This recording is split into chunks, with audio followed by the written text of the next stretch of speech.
पुरणपोळीसाठी सारण तयार झालेलं आहे. पुरणपोळ्या सर्वात लास्ट करणार आहे, त्याच्या अगोदर मी भाज्या वगैरे करून घेते.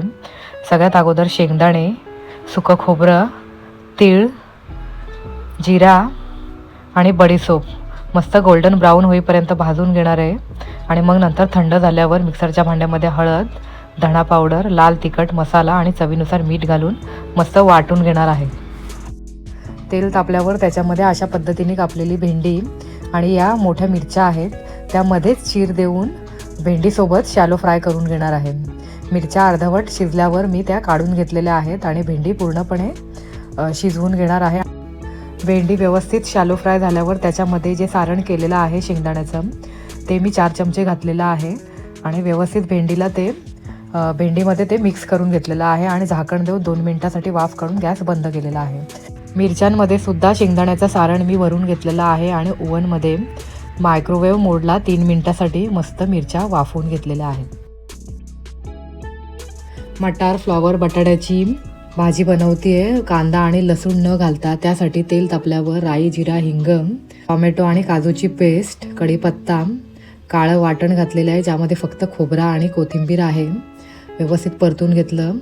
मग त्याच्यामध्ये हळद, धणा पावडर, लाल तिखट मसाला आणि चवीनुसार मीठ घालून व्यवस्थित परतून घेतलेलं आहे. आणि मग त्याच्यामध्ये भाज्या घातलेल्या आहेत, मटार, फ्लॉवर, बटाटा. परत एकदा व्यवस्थित सर्व मिक्स केलं आणि 1.5 ग्लास पाणी घालून त्याच्यामध्ये भाजी व्यवस्थित शिजवून घेणार आहे.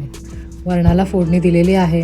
इथे मी मुगाच्या डाळीचंच वरण करत आहे. डाळ मस्त शिजवून घेऊन मग त्याला फोडणी दिलेली आहे. मग चवीनुसार मीठ घातलं आणि अर्धा ग्लास पाणी घालून परत एकदा उकळी आणल्यावर गॅस बंद करून घेत आहे.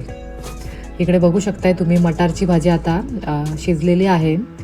त्याच्यामध्ये घट्टपणा येण्यासाठी मी तांदळाचं पीठ घातलं, बारीक चिरलेली कोथिंबीर घातली. परत एकदा मिक्स करून 2 मिनिटासाठी वाफवून घेतलेली आहे भाजी आणि गॅस बंद करून घेतलेला आहे. डाळ भात भाजी तयार झाल्यावर मी आता खीर करायला घेतलेली आहे. खीर करण्यासाठी तुम्ही बघू शकता गाईचं तूप मी वापरलेलं आहे. इथे आज करत आहे तांदळाची खीर. तांदूळ भिजत घातले होते मी अर्ध्या तासासाठी आणि मग त्याच्यामध्ये काजू बदाम घालून मिक्सरला वाटून घेतला होता आणि त्याची मी ही खीर केलेली आहे. खीर झालेली आहे आणि आता मी पुरणपोळ्या करायला घेतलेल्या आहेत. पुरणपोळ्याची पूर्वतयारी मी सकाळीच करून ठेवली होती, त्याच्यामुळे आता गरमागरम पुरणपोळ्या करायला जास्त वेळ लागणार नाही.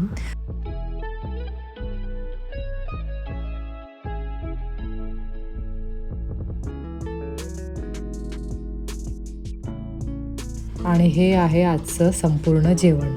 जेवण कसं वाटलं तुम्हाला कमेंट करून नक्की सांगा.